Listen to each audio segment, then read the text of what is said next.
Flight 447 trembles at 35,000 feet.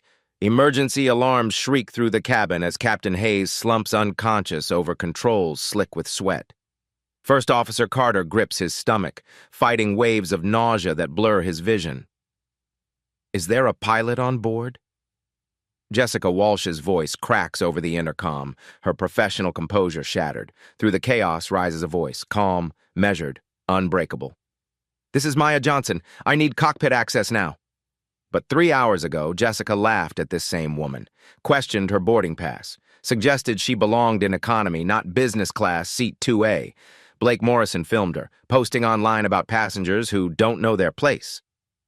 Mrs. Goldstein watched quietly as they humiliated the elegant black woman who sat with military posture, checking an old aviator's watch. What none of them knew about Maya Johnson was about to save all their lives. Atlanta's Hartsfield-Jackson Airport bustles with the controlled chaos of America's busiest hub. Gate B-12 serves as the departure point for United Flight 447, a Boeing 777-300ER bound for Los Angeles, with 287 souls aboard. The aircraft gleams under fluorescent lights, its twin engines promising a smooth journey across the continental United States. Maya Johnson approaches the gate with the measured stride of someone accustomed to command. At 45, she carries herself with an understated dignity that speaks of discipline earned rather than inherited. Her navy blazer fits perfectly over a crisp white blouse, and her minimal jewelry consists of small pearl earrings and one notable exception: a vintage aviator's watch with a worn leather strap that she unconsciously adjusts when deep in thought. The gate agent's smile falters slightly as Maya presents her boarding pass. "Business class, seat 2A, Maya says simply, her voice carrying the steady cadence of someone comfortable with authority. The agent's eyes flick between the boarding pass and Maya's face, a pause lasting just long enough to plant seeds of doubt in the minds of watching passengers. "Of course, ma'am. Welcome aboard." The response comes with practiced politeness, but the hesitation has already been noted by Blake Morrison, a 41-year-old software executive whose expensive suit and aggressive posture mark him as someone unaccustomed to being questioned. Jessica Walsh, the senior flight attendant, represents 8 years of commercial aviation experience wrapped in blonde perfection and unwavering professionalism.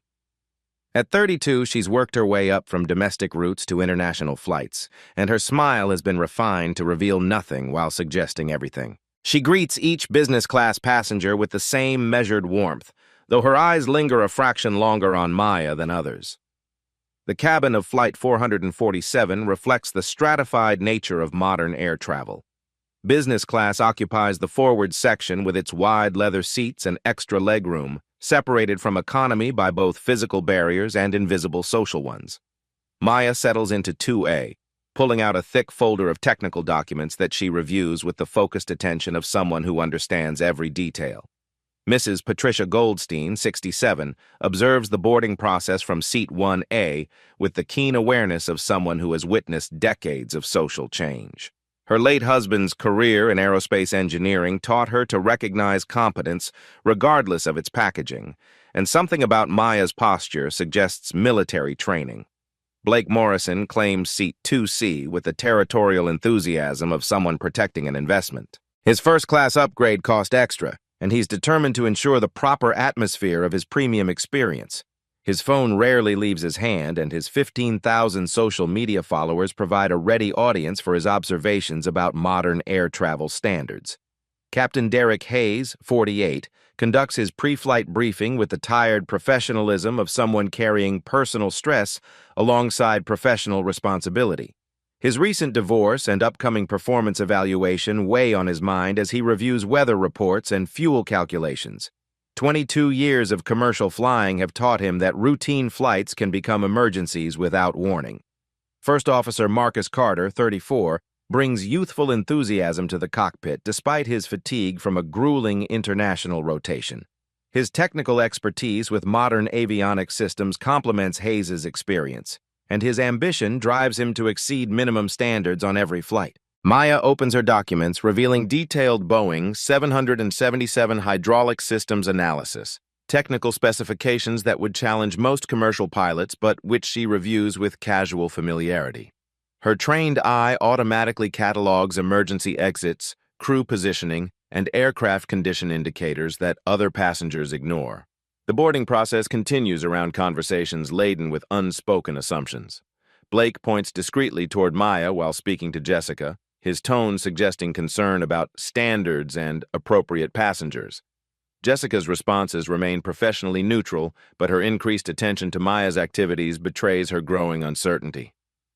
Maya requests a glass of water instead of the offered champagne, a choice that Blake interprets as confirmation of his suspicions about her belonging in business class. She declines the premium nuts, opting instead to review technical specifications with the focused intensity of someone preparing for an examination. The irony builds layers thick enough to cut. Maya unconsciously checks safety demonstrations despite obvious familiarity with emergency procedures. She notices Captain Hayes' slight fatigue during his welcome announcement and tracks Jessica's movements with the awareness of someone trained to assess crew competency. As Flight 447 prepares for departure, the stage is set for a collision between prejudice and reality. Maya Johnson sits surrounded by people who question her presence, unaware that her qualifications exceed those of the crew flying them. Her father's aviator watch ticks steadily on her wrist, counting down to the moment when assumptions will meet the harsh teacher of emergency. What begins as a routine flight with uncomfortable social dynamics is about to become something far more dangerous and far more revealing about who truly belongs where when lives hang in the balance. The engines roar to life as Flight 447 begins its taxi toward the runway. Maya settles into seat 2A, opening her technical documents while other passengers adjust their seatbelts. The familiar routine of takeoff preparations provides a false sense of normalcy to what will soon become an extraordinary flight. Jessica Walsh begins her methodical service of business class passengers, her professional smile masking growing curiosity about the woman in 2A. When Maya politely requests an extra blanket during the climb to cruising altitude, Jessica's response carries an edge of reluctance. "I'll see what I can find," Jessica says, though blankets are readily available. Her tone suggests Maya should be grateful for basic courtesy rather than expecting it. Blake Morrison watches this exchange with the satisfaction of someone whose suspicions are being validated. He leans toward the aisle, ensuring his voice carries to nearby passengers. "I pay premium prices for this section. I expect a certain caliber of traveler up here." The comment hangs in the air like smoke, its implications clear to everyone within earshot.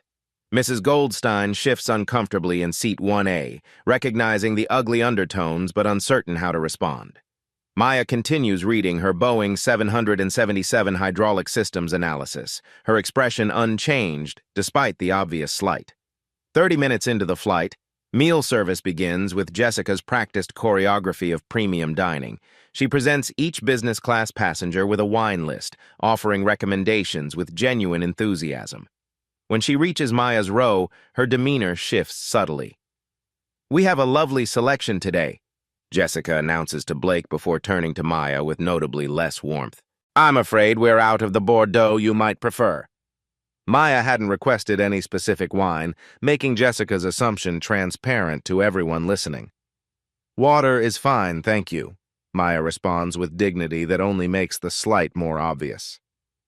Blake accepts his premium wine with theatrical appreciation, making a point of discussing its vintage loud enough for the cabin to hear. "This is exactly what I expect in business class. Quality recognizes quality, doesn't it?" The coded language fools no one. Mrs. Goldstein catches Maya's eye and offers an apologetic smile, but Maya simply nods acknowledgement and returns to her technical reading. The documents she studies contain detailed analysis of the exact aircraft systems currently keeping them airborne, though her fellow passengers assume she's reviewing routine business materials. The humiliation escalates when Maya excuses herself to use the business class restroom. Jessica intercepts her in the aisle with theatrical concern. "Ma'am, there are facilities available in the economy section." "My seat is 2A, Maya responds evenly.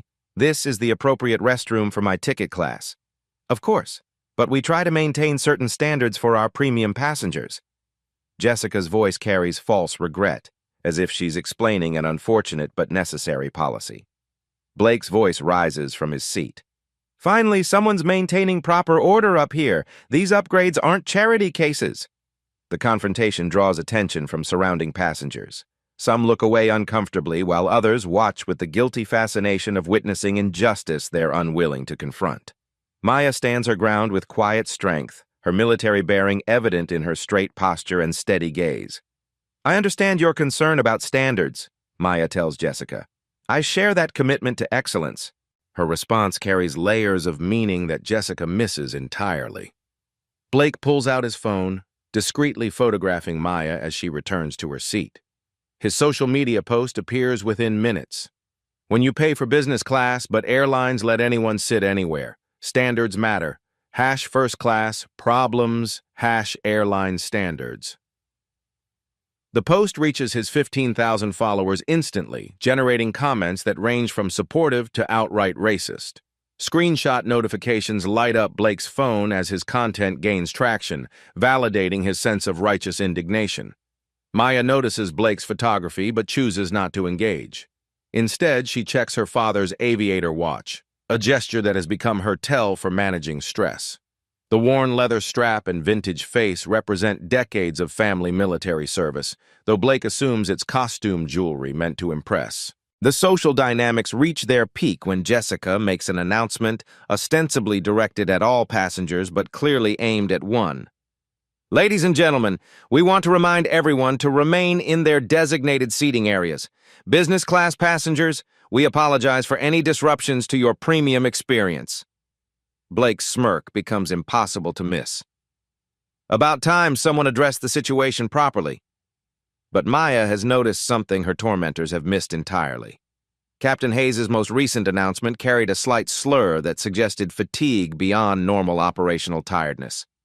First Officer Carter's voice during routine updates sounds strained, and Jessica herself has grown pale despite her continued professional performance. The crew meal service occurred 45 minutes ago, and Maya's military experience with foodborne illness recognizes the timeline developing before her eyes. She's witnessed similar scenarios during overseas deployments where contaminated rations created medical emergencies at the worst possible moments. Her technical documents include recent FDA reports about airline catering safety, making her acutely aware of how quickly bacterial contamination can incapacitate flight crews. The irony isn't lost on her. While passengers question her presence in business class, she may be the only person aboard qualified to recognize an emerging crisis. Jessica stumbles slightly while serving drinks, catching herself against a seatback. When Mrs. Goldstein asks if she feels well, Jessica's response is defensive rather than reassuring. I'm perfectly fine. Just need to maintain focus on proper service standards. Blake continues his social media commentary, unaware that his posts are creating a digital record of prejudice that will soon make him infamous for entirely different reasons than he intended. His followers encourage his stance with comments about maintaining boundaries and knowing your place. Maya closes her technical documents and adjusts her father's watch. 23 years of military service, including combat missions and test pilot certification, have taught her to recognize when situations are about to deteriorate rapidly. The subtle signs are all present: crew fatigue, irregular timing, and emerging medical symptoms among staff who shared the same meal. Just a passenger, Jessica laughs to another flight attendant while glancing at Maya. Some people think they can just insert themselves into situations above their level. The words will echo through news coverage and social media for weeks to come, representing the exact moment when prejudice meets its match in expertise. Maya checks her watch again, calculating timelines and probabilities with the precision of someone trained to make life-or-death decisions under pressure. What none of them realize is that Maya Johnson's qualifications extend far beyond their assumptions, and their just a passenger is about to become their only hope for survival. 45 minutes into Flight 447's journey, Captain Hayes' voice crackles over the intercom with an announcement that sounds routine to most passengers but triggers alarms in Maya's trained awareness. Ladies and gentlemen, we're experiencing some minor technical adjustments. Please remain seated with your seatbelts securely fastened while we address these issues. Maya's head snaps up from her documents. The captain's speech patterns have shifted, slightly slower cadence, minor word slurring that suggests more than simple fatigue. Her military experience with medical emergencies during combat operations recognizes the subtle signs of an emerging crisis. Jessica Walsh grips the galley counter for support, her professional composure cracking as waves of nausea wash over her. The same meal that nourished the flight crew 45 minutes ago has become a ticking time bomb of bacterial contamination. Maya watches Jessica's deteriorating condition with growing concern that transcends their earlier conflict. "Are you feeling all right?" Maya asks, rising from her seat despite the seatbelt warning. Jessica's response carries defensive irritation. "I'm perfectly fine. Please return to your seat and mind your own business." But Maya's trained eye catches details others miss. The slight tremor in Jessica's hands, the sheen of perspiration despite the cool cabin temperature, and the way she steadies herself against surfaces while moving through the cabin. "When did you last eat? What did you have?" Maya's questions carry the systematic approach of someone conducting medical triage. "Why would you possibly care?" Jessica snaps, though her hostility lacks its earlier conviction. "Because I think you might have food poisoning," Maya says quietly. "And if you ate the same meal as the flight crew?" The implications hang in the air between them. Jessica's eyes widen as she processes what Maya is suggesting. The crew meal, the shared galley preparation, the timeline that perfectly matches her emerging symptoms. Blake Morrison intercepts Maya as she moves toward the galley area with purpose that contradicts his assumptions about her capabilities. "Where do you think you're going? Sit down and stop causing problems." Maya turns to face him, and something in her bearing has shifted. The patient tolerance she displayed during earlier humiliations has been replaced by focused authority that demands attention. "Sir, I need you to step aside." Her voice carries a commanding presence that makes Blake hesitate despite his size advantage. "Who do you think you are? Some kind of expert?" Blake's bluster can't quite mask his uncertainty about the woman standing before him. Maya reaches into her purse and withdraws a leather ID holder. Blake glimpses military insignia, pilot wings, and text that includes United States Air Force and Lieutenant Colonel before she closes it again. "Actually, yes, I am an expert." Maya's response is matter-of-fact rather than boastful. 23 years active duty, Air Force Test Pilot School graduate, 4,000 flight hours in military aircraft. Mrs. Goldstein overhears from seat 1A, her expression shifting from concerned observer to fascinated witness. "Oh my God," she whispers, loud enough for surrounding passengers to catch. Blake stammers, his carefully constructed superiority crumbling. That has to be fake. You can't just..." "I can provide additional verification if necessary," Maya says calmly. "But right now, I'm more concerned about the medical emergency developing in your flight crew." From the cockpit comes the sound that confirms Maya's worst fears. Someone retching, followed by labored breathing and confused voices. The slightly open cockpit door, a security breach that would never occur under normal circumstances, suggests the crew's condition has deteriorated beyond professional protocols. Maya approaches the cockpit and knocks firmly. "Captain Hayes? This is Lieutenant Colonel Maya Johnson, Air Force retired. Are you experiencing medical difficulties?" Captain Hayes' voice responds weakly from within. How did you... "We need medical assistance." "Sir, I believe you and your crew have food poisoning.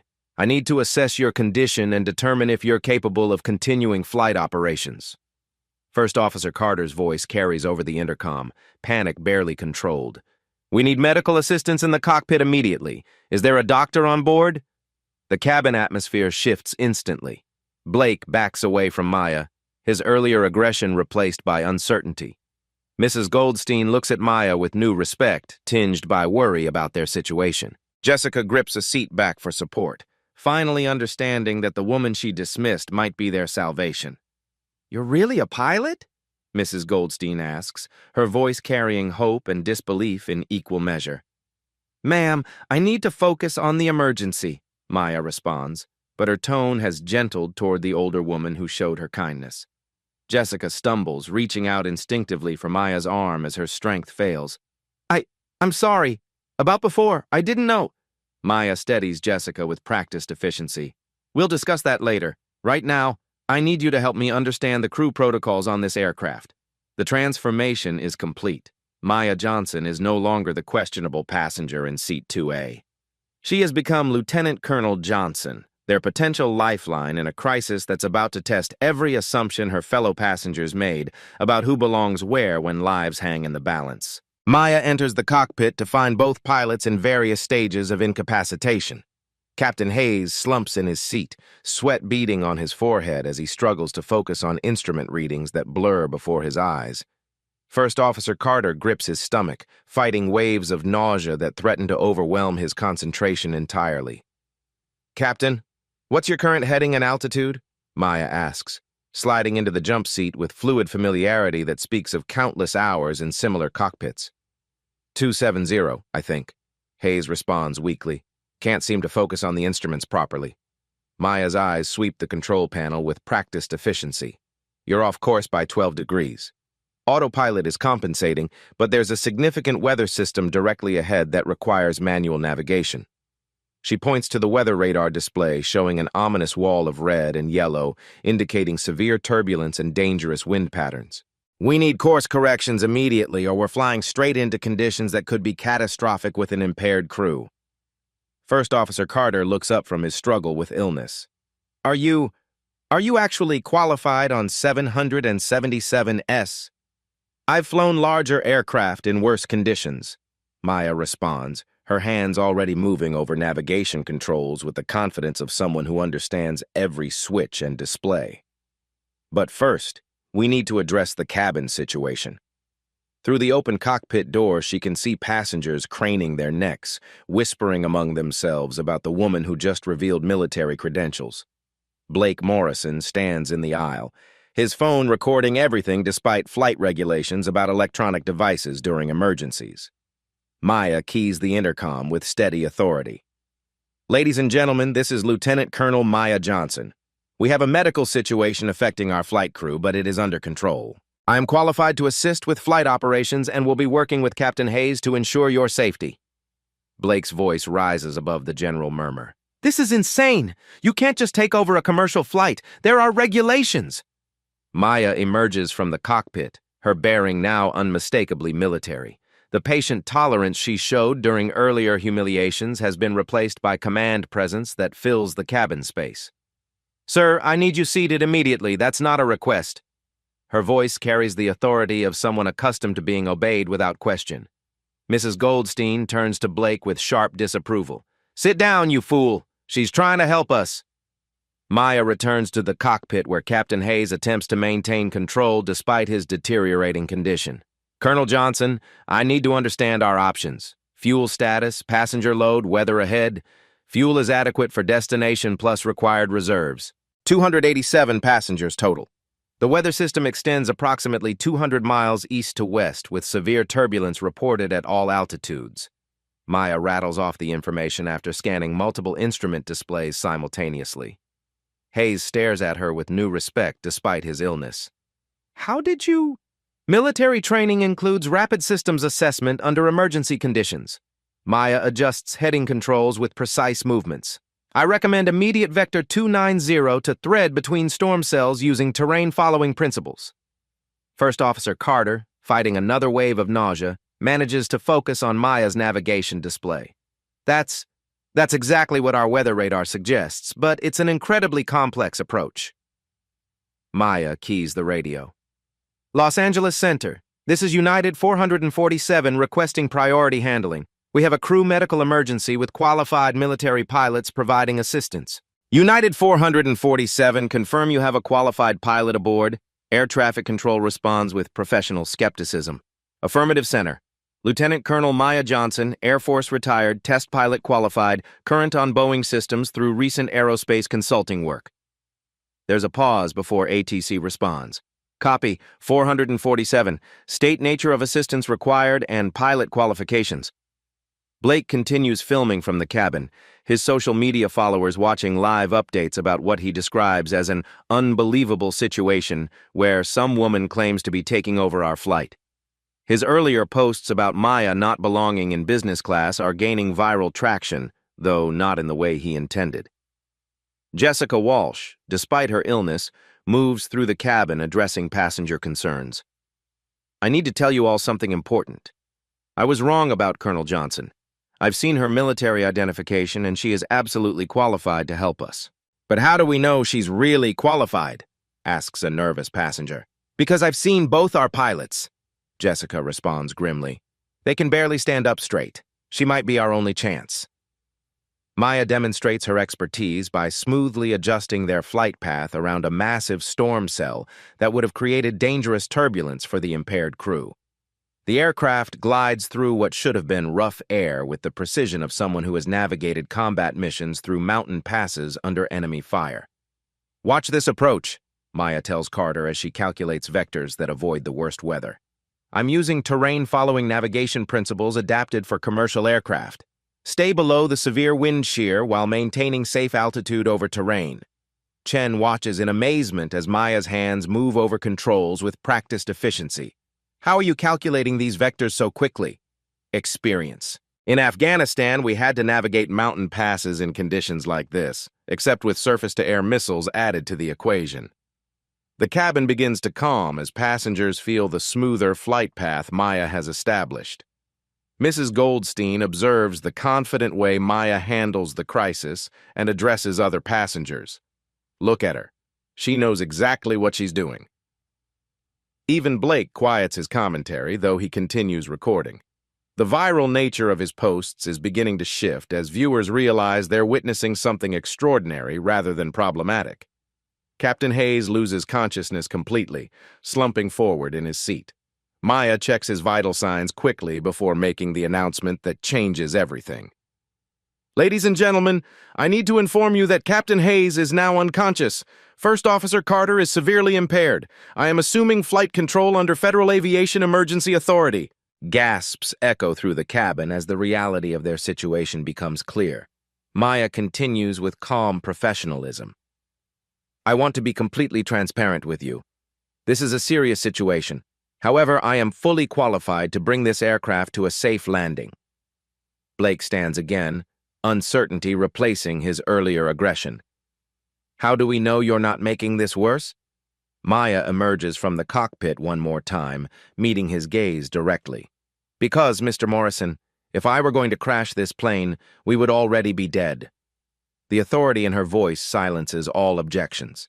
Maya Johnson has taken control not just of Flight 447, but of every assumption her fellow passengers made about who belongs where when expertise matters more than expectations. Mrs. Patricia Goldstein's voice cuts through the cabin tension. Wait, Johnson? James Johnson? Maya's hands pause over the controls.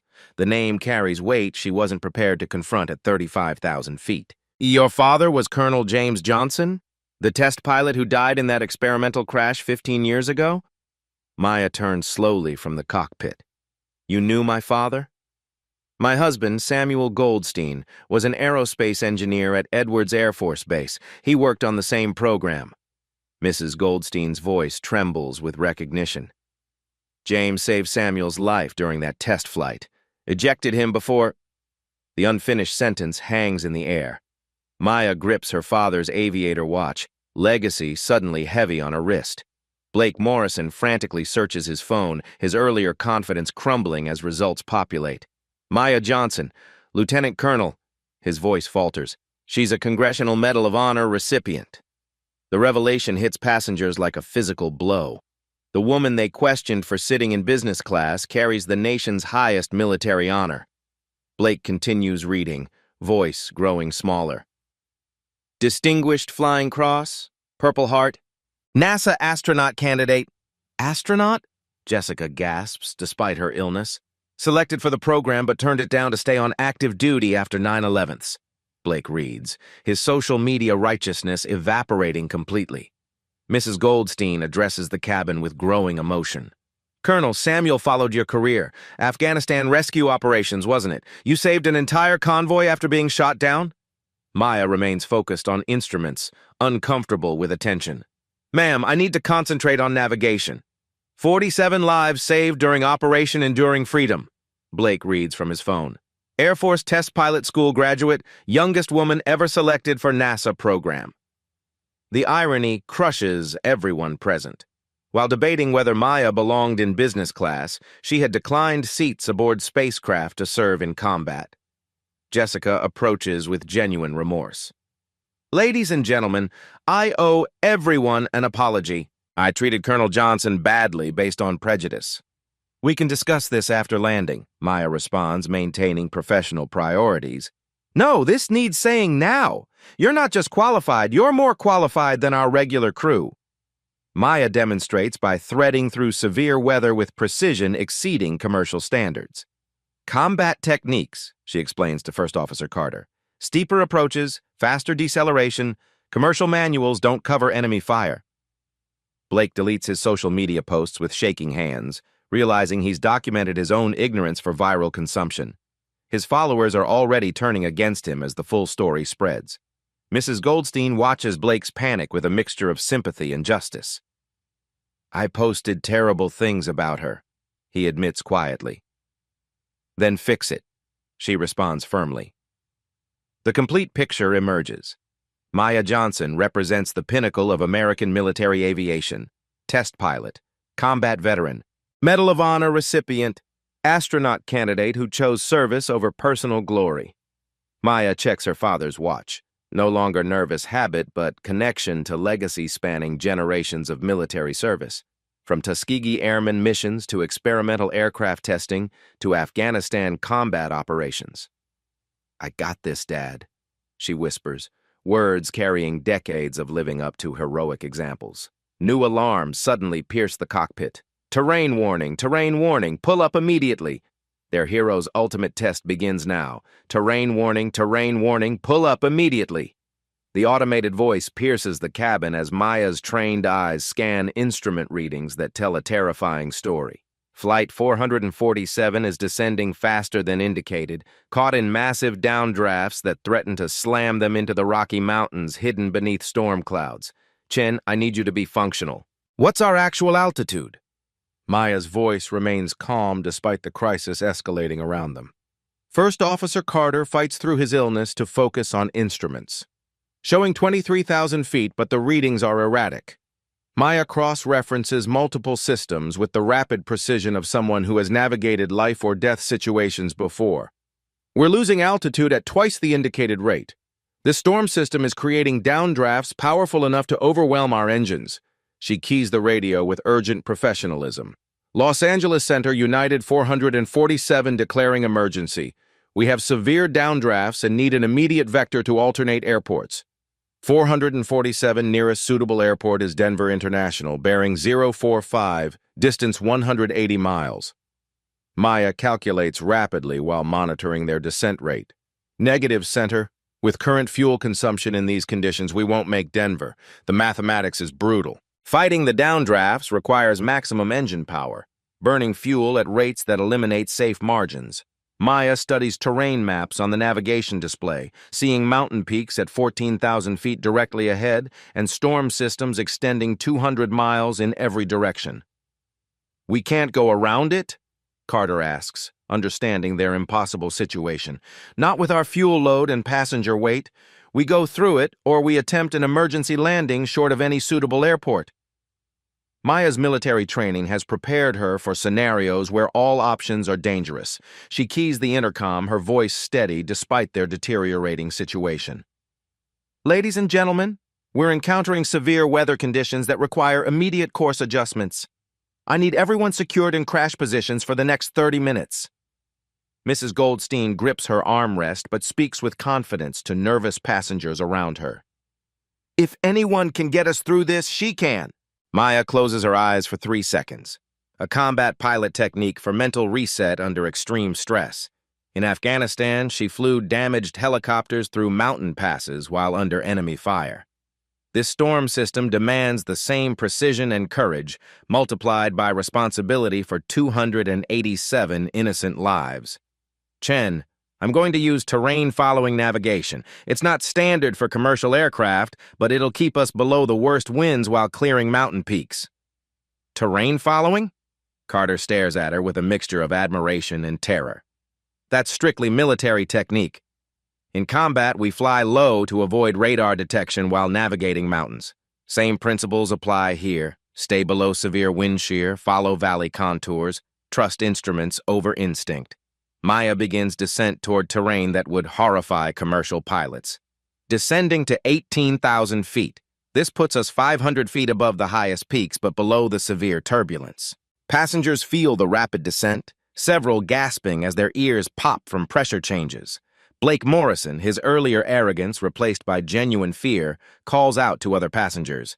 She knows what she's doing. Trust the expert. Through cabin windows, mountain peaks appear and disappear in storm clouds with terrifying proximity. Maya relies entirely on GPS terrain mapping and radar, flying blind through conditions that would challenge the most experienced pilots.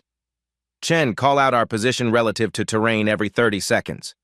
Her hands move over controls with fluid precision learned through thousands of hours in military cockpits. Current position 2.3 miles north of Pikes Peak, altitude 18,200. Good. The next waypoint is the valley passage between Mount Evans and Mount Bierstadt. We thread the needle there. Multiple alarms suddenly sound. Wind shear warning, wind shear warning. Maya's response demonstrates why test pilots are selected from the most elite aviators. Full power on engines, we're caught in a massive downdraft, but I'm going to use it. Use it? Carter stares at her as if she's lost her mind. Combat technique.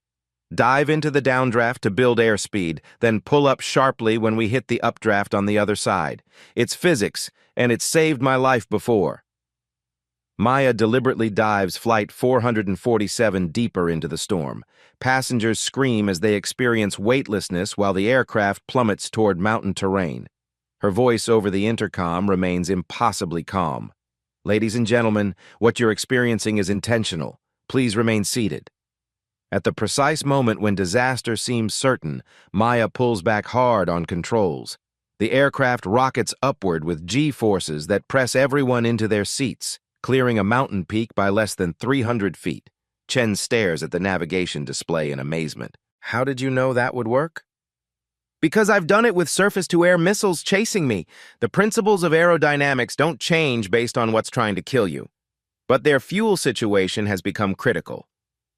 Maya, we have a serious problem. Fuel consumption is 20% higher than calculated. Maya checks gauges that tell an increasingly dangerous story. How much reserve do we have? At the current rate, 20 minutes instead of the required 45. That puts us right at emergency minimums for the LAX approach. One chance to get it right.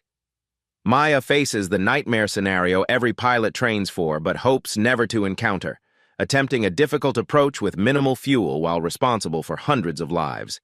There are no second chances, no opportunities for missed approaches or holding patterns. She keys the radio with calm that belies their desperate situation.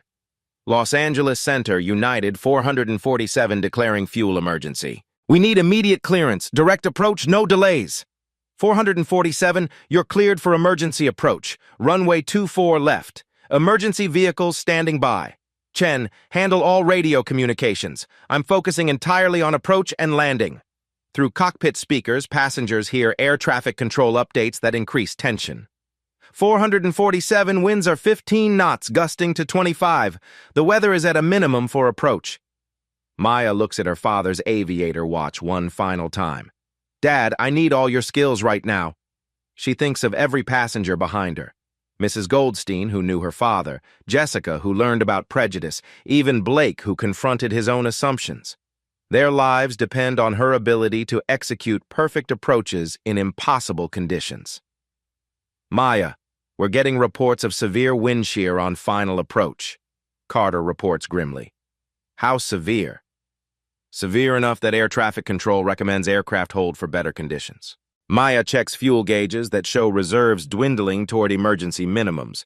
We can't hold on. We land now or we don't land at all. At 200 miles from Los Angeles, Maya lines up for an approach that will test every skill developed through 23 years of military flying. Through rain and clouds, runway lights barely visible, she begins descent toward what might be their salvation or their end. Ladies and gentlemen, we're beginning the final approach. I need everyone in a crash position, prepared for a hard landing. At 500 feet above ground, wind shear hits Flight 447 like a giant invisible hand, pushing the aircraft sideways toward disaster. Maya fights controls with strength built through years of handling damaged aircraft under combat conditions. "Come on, sweetheart, stay with me," she murmurs to the aircraft, using every technique learned in test pilot school and combat missions. At 200 feet, the aircraft drops suddenly as downdrafts try to slam them into the ground. Passengers scream, certain they're about to die.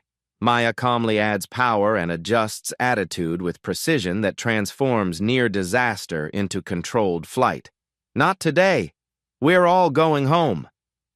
Maya executes a touchdown that saves 287 lives despite conditions that would challenge the most experienced commercial pilots. Flight 447 rolls out safely on the LAX runway as emergency vehicles race alongside. Spontaneous applause erupts throughout the cabin. Passengers cry with relief, amazement, and gratitude toward the woman they had dismissed hours earlier. Maya slumps in the pilot seat, emotionally and physically drained but victorious. "That was the most incredible flying I've ever witnessed," Carter tells her with genuine awe. Maya checks her father's watch one last time. "Just doing the job, Carter." But she knows the truth. She just executed one of the most difficult emergency landings in commercial aviation history, saving every life aboard through skill, courage, and the kind of heroism that defines legends. Emergency vehicles surround Flight 447 on the LAX tarmac, their flashing lights reflecting off wet asphalt as paramedics rush aboard. Captain Hayes and First Officer Carter are stabilized and transported to medical facilities, their conditions serious but no longer life-threatening thanks to Maya's swift action. Maya gathers her belongings quietly, preparing to slip away as she has done countless times after military missions. Heroes don't need fanfare. They just need to know the job is complete. "Colonel Johnson, wait." Mrs. Goldstein's voice stops her at the aircraft door. Maya turns to find the elderly woman approaching with tears streaming down her cheeks. "My husband would have been so proud to see what you accomplished today. James Johnson's daughter saving lives just like he did." "Ma'am, I was just doing what needed to be done," Maya responds, genuinely moved but uncomfortable with praise. "No, dear, you did what only you could do. There's a difference." Jessica Walsh approaches despite her lingering illness, determination overriding her physical discomfort. "Colonel, I need to apologize for my behavior. I treated you terribly based on assumptions and prejudice that have no place in my profession or my life." Maya's response reflects the grace that defined her throughout the crisis. "Jessica, we all make mistakes under pressure, but your mistakes don't save 287 lives. Mine could have cost them." Jessica's voice carries genuine remorse and newfound respect. Blake Morrison approaches last, clearly struggling to find words adequate for his transformation from antagonist to grateful survivor. "I don't know how to apologize for what I said, what I posted online about you." Maya meets his gaze with compassion that transcends their earlier conflict. "Mr. Morrison, fear makes people say things they don't mean. What matters is learning from the experience. But you weren't afraid, even when you had every right to be." "I was terrified," Maya admits honestly, "but I had a responsibility to fulfill." First Officer Carter, being wheeled to an ambulance, stops the paramedics. "Colonel Johnson, thank you for saving our lives and teaching me what real flying looks like." Maya nods acknowledgement. "Get well, Carter. You're a good pilot who just needs more experience." As Maya heads toward the terminal, she checks her father's aviator watch one final time. The crisis has ended, but she knows the real story is just beginning. Airport officials and airline executives pursue her for debriefing, but Maya Johnson disappears into the crowd, another passenger among thousands, carrying the quiet satisfaction of duty fulfilled. Within hours, Blake Morrison's deleted social media posts resurface through screenshots and cached versions, creating a viral sensation that spreads across every major platform. The contrast between his initial prejudice and Maya's heroism generates millions of views, comments, and shares. Twitter explodes with hashtags, #Seat2A, #JustAPassenger, #MayaJohnsonHero. The story trends globally as news outlets pick up the incredible narrative of prejudice meeting heroism at 35,000 feet. CNN leads their evening broadcast. Tonight, the remarkable story of Lieutenant Colonel Maya Johnson, the decorated military pilot who saved 287 lives after being dismissed by fellow passengers who thought she didn't belong in business class. Blake faces immediate professional consequences as his employer views the viral footage. His supervisor's phone call is brief and brutal. "Morrison, your behavior on that flight contradicts every value our company represents. You're suspended pending investigation." His social media followers, witnessing the complete story, turn against him with savage efficiency. Comments flood his accounts. "You filmed a hero and called her unworthy. She saved your life while you humiliated her. This is what racism looks like." Blake posts a public apology. "I was completely wrong about Maya Johnson. She's a genuine American hero, and I treated her shamefully. I'm deeply ashamed and committed to learning from this experience." United Airlines launches an internal investigation into Jessica Walsh's conduct, but she uses the opportunity for genuine growth. Her statement to the press carries authentic remorse. "I allowed unconscious bias to influence my professional conduct. I'm working with United's diversity training programs to ensure this never happens again." The airline implements new anti-discrimination policies and mandatory bias training for all crew members, using the Flight 447 incident as a case study in how prejudice can blind people to expertise. Maya initially avoids media attention, but the story becomes too significant to ignore. A persistent reporter catches her outside her modest apartment. "Colonel Johnson, how does it feel to be called a national hero?" "I was doing my job," Maya responds with characteristic modesty. "Any qualified pilot would have done the same." "But you weren't supposed to be working that day." Maya pauses, considering her words carefully. "No one's supposed to be working when emergencies happen. That's what causes emergencies." The Air Force releases Maya's complete service record with her permission, revealing details that stagger even military aviation experts. 47 combat missions, 12 emergency landings under enemy fire, Congressional Medal of Honor for a rescue operation that saved an entire platoon, the youngest woman ever selected for NASA's astronaut program. A retired Air Force general provides context. Colonel Johnson represents the absolute finest traditions of military service. Her actions aboard Flight 447 exemplify the training, character, and dedication we instill in our pilots. Mrs. Goldstein establishes the James and Maya Johnson Scholarship Fund at the Air Force Academy, ensuring her father's legacy and Maya's heroism inspire future generations of aviators. Passengers organize a reunion 6 months later, with many meeting Maya for the first time as themselves, rather than through the lens of crisis. Their testimonials create powerful social media content. "She didn't just save our lives, she taught us not to judge people by appearances." Maya Johnson proved that heroes often sit right next to us. The Flight 447 incident became required reading in aviation schools and diversity training programs nationwide. An instructor at Embry-Riddle Aeronautical University tells students, "The Johnson incident demonstrates that expertise comes in all forms. Never assume you know who might save your life." Maya's story spreads internationally, inspiring conversations about prejudice, assumptions, and hidden heroism. Documentary filmmakers approach her about telling her complete story, though she remains focused on the simple truth that guided her actions throughout the crisis. 6 months after Flight 447, Maya Johnson agrees to one comprehensive interview that will define how her story is remembered.